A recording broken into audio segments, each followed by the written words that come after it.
learned of Cook not practicing, not dressing for practice a little before. And, said a few things in there. Sal Capaccio joins us here at St. John Fisher. You can join us on the phone lines if you want, 803-0550.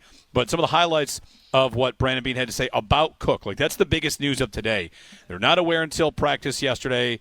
Love James, want our guys practicing. Hopefully he's back soon. Remains to be seen if he shows today wearing pads or whatever is appropriate for practice. Constant communication, and he called it disappointing, that he's not practicing. So, and he also said we'll continue to talk, and said if it doesn't happen, we'll try again next year was another thing he said in there. The idea that they're trying to get a deal done. He said it takes two. That's usually something you say when you feel like one side is a little too far out. Now both sides can say it takes two. Anyway, Sal, good morning. Good morning. Good job with Brandon Beane. I know there was a lot of chatter last night, but I think that, the pressing issue, it's not, what was said about wide receiver and draft. It's what's happening with James Cook right now. And I thought Brandon addressed it honestly with you guys and fairly about, the situation from the Bills side, which, to be quite honest with me, has been pretty consistent all along. I don't think he said anything that really was out of the ordinary of anything he said since the beginning, which is, we want James Cook here. We've talked with his agents. We're trying to get this done. It's not that we don't want to pay running backs, but you have to fit it in, as he said, under the umbrella, not in a silo. That was a good quote, right? And I like that. And it also, what you just said is right, which is him saying we could do something next year. Let's remember, they have the franchise tag. They have the transition tag. The Bills still hold the leverage here the way I look at it. Now, anybody out there can say, well, James could just sit out games. That's true. He could. The question has to be asked then, how worse off are the Bills if that were to be the case? Yes, I think they're losing a very dynamic player, a very good player, but they would then prepare and plan, just like, as he said, like an injury. Those things happen as well. You have to go into games like that. No one feels sorry for you in the NFL if you lose guys for whatever reasons. You go out there. Next year, they could decide to, at the end of the year, hey, we came to a compromise. Here's an agreement. They could pull other levers to keep him in the fold. In the meantime, the most pressing issue is, will James Cook practice? It's also very interesting. He doesn't know if he's practicing today. He does not know. We're all going to find out. Yeah. Yesterday, we went to Sean McDermott's press conference. McDermott ran over a laundry list of players who were out. The big news was Khalil Shakir, obviously. He's going to be out week to week. Yep. And then we walked out, and James Cook is on the exercise bike, and no one knew what was going on. And we started asking amongst the media, do you know what's wrong with James? I don't know. We all guessed vet rest day. Yeah. Why wouldn't you, after 8 days of being here, right, guess that? And minicamp. The prevailing kind of sentiment amongst my colleagues, talking with everybody, is confusion. Why would you choose to do this after a week that you came here? You came here and practiced and said you want to be all in on the team, and now you did this. I think people are just confused. And then you get the Tom Pelissero report and say, whoa, might make sense now. Yeah. Might make sense now. Okay, that's why. He's here. They're getting close. He doesn't want to risk injury. It's like pulling a player off the ice in a hockey practice you're about to trade. Yeah, just for people who don't know the Pelissero report, he said this is not a situation where the sides are completely breaking down. It does make some sense if Cook has these contract negotiations hovering over his head, that it would make sense for everybody to not have him practicing. He said from what he hears, the sides have not been far apart. Anyway, sorry, I just wanted to get that context. No, people you're right. Might not have heard that. And I mean, but anything I heard from Brandon there did not indicate that to me. Didn't I sound came like away it. from what you guys just did with Brandon Beane thinking there's really no change. We are where we have been, and yet the only thing that's changed is he's not practicing. Yeah. It is confusion. Why would you do it now? That's why it's such an odd move. When we started today, Sal, I kind of thought, all right, maybe it is that they're just on almost over the line, and he's going to, all right, I'm going to make sure I don't, turn my knee backwards before I sign on the dotted line. But, yeah, I don't really know what to make of it. And the fact that they kind of don't know what's going to happen next, if he's going to show up, that is a distraction, because now with all these injuries as they are, I got a lot of guys getting opportunities now, and I don't know, man. It's odd. It's very odd that 8 days in, Cook would go this route. I think that there's no doubt about that. He did, however, say, and he continues to say, that they want him here. Yes. So there's a number. It's not, who knows what it is, 10 million, 7 million, Yeah. 9 million. Like they want him here, and they'd probably give him a raise. The question is, like, to what degree? I have said for a long time and want to make sure I maintain this so people understand. This is not a situation where the Bills are deciding if they want James Cook on the team or not. The Bills have made that decision. They want James Cook on the team. They want James Cook on the team for the next several years. They'd love to give him a contract extension for whatever that looks like in the Bills' eyes. They want to pay him. They want to give him a contract extension that bumps up his salary. The sticking point and issue is simply how much he is worth to the Buffalo Bills.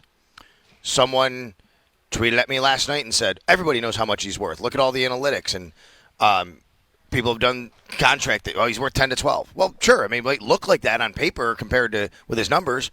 His value is different to every team in this league. Is he worth that much to a team that has Saquon Barkley? Of course not, because you're not going to have two running backs and paying that much. Is he worth that to a team that has Josh Allen you're paying $50 million to? Brandon Beane just said that. He just said to you guys, you got to pay Josh. You got to pay your tackles. You got to pay certain people. So the value is a very moving target when it comes to any team and any circumstance here. And that's the needle they're trying to thread here in Buffalo and how they do it. The other thing, too, Sal, and Bean spoke on this, too, is this is just such a unique situation for them.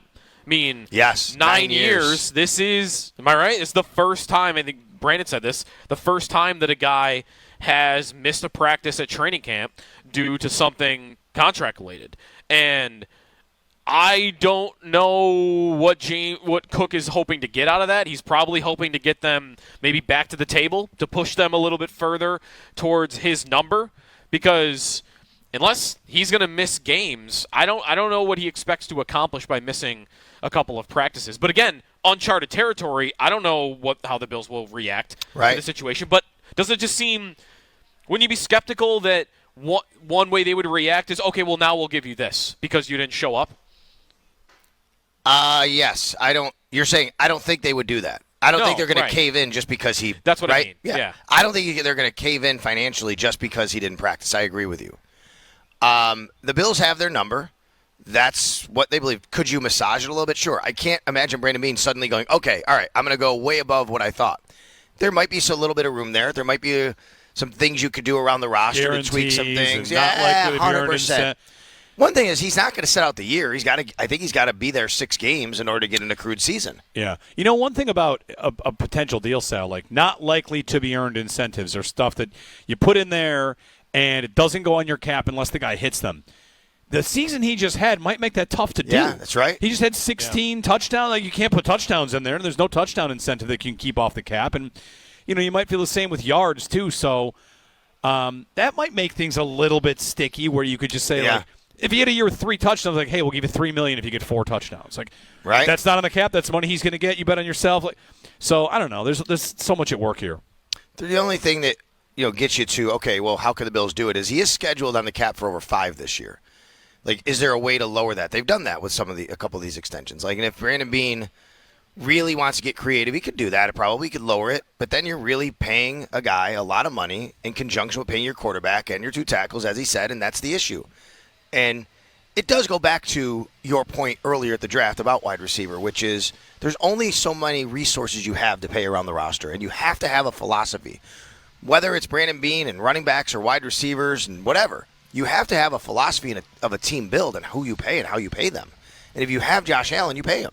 If you don't have Josh Allen, you have more money to pay other places that you can surround your quarterback with. So, people say the salary cap's not real. The salary cap is real. Every team has to deal with it.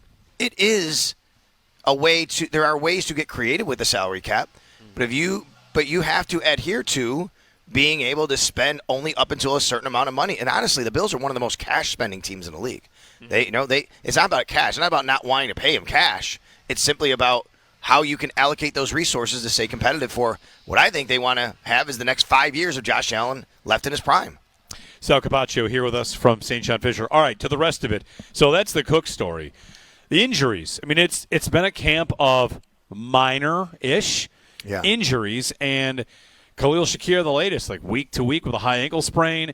Up and down the lineup, Sal. McDermott yesterday sounded like a guy running out of players. Agreed. You get a lot of guys here. You get a lot of bodies, and he said we're just trying to fill drills, basically. I mean, I agree. It seems like it's one after another every single day, 2 after another, 3 after another. I mean, he ran through the injuries yesterday, and there were so many of them. We in the media all had to go back and compare notes on what he said. Yeah. I'm not kidding you. Like, we're like, did he say this? Did he say this guy? What did he say about that guy? How many guys did you have? Who was limited? Who wasn't? Right? That's what it's coming down to. And yeah, I don't remember a camp quite like this. Every year, there's always injuries, minor ones. You're like, oh my gosh, here we go again. People saying, I will say this year it's been more. The good news is, knock on wood, the good news is, it hasn't been anything super significant other than Max Hairston and now Khalil Shakir, which obviously we could talk about.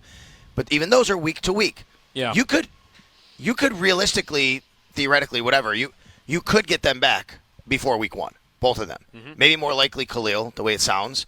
But you could get both them back before week 1. I mean, even Cedric Van Granger, he said, we're hoping to get him back after Tampa. It's after the third preseason game. Right. What do you do with guys like that? Here's a guy in his second year who won't have all of his preseason. Here's a guy in his first year now who won't have all of his preseason. And Max Hairston, right? So it's not just the injuries. It's not just we have bodies.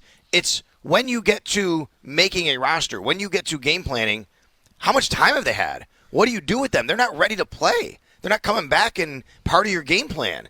So how do you massage all of that when you make it try to make it work? Right. It might make it really hard to pin down what a 53-man roster will end up looking like, at least projecting it. They'll know. But I think, Joe, that Max Hairston could very well be an IR to return candidate at the end of cuts. Yeah. You get 2 of those now. You can put 2 guys on that day, IR to return. They're out 4 weeks, but it gives them some more runway. But, maybe then he would be gone 4 weeks. You wouldn't even see him. Yeah. The Shakir injury, Sal, 4 to 5 weeks. Well, that was one report that we saw, but week to week is what we should stick with here. High ankle sprain, that can be an injury, I feel like, that is one of those annoying injuries that can linger even when a guy comes back and you're wondering how healthy the guy is. Shakir had this injury last year, right? He did. Missed 1 game, I think was it, and then played through it and maybe didn't look exactly the same, but he did play through it, put up some numbers. So that's kind of also going into this, how healthy would Shakir be even if he's back by week 1? And it might be tough to figure out, right? Like, he could be practicing the week of the Ravens game and still be limited by that injury when they line up on that And coincidentally, Joe, he hurt it against the Ravens last year. Right.